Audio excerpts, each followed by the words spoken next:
So I feel very, very happy to be back here, to talk to my people here, and to listen to my younger brother, Fred.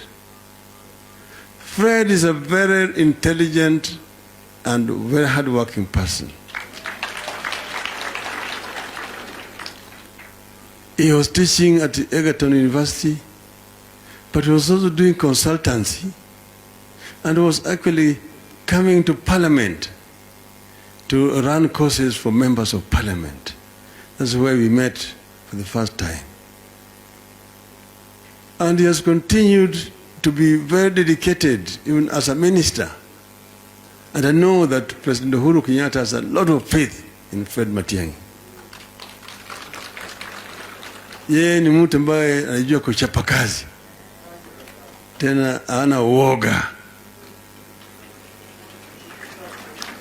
So there were times when we were talking here, and I had discussions with my younger brother there, Mr. Onyonka.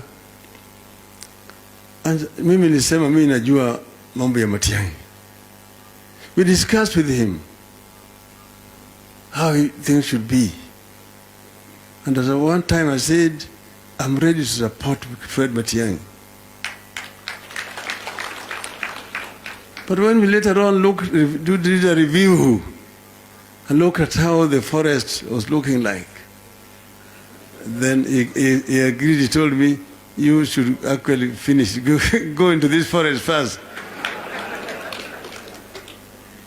Menyana na hii nyang'au kwanza.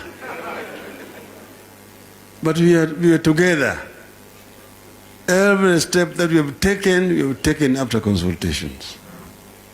And that's why when he was coming to make this merger statement, he asked me to come. But I didn't know what he was going to say. But I'm very happy that he said it here.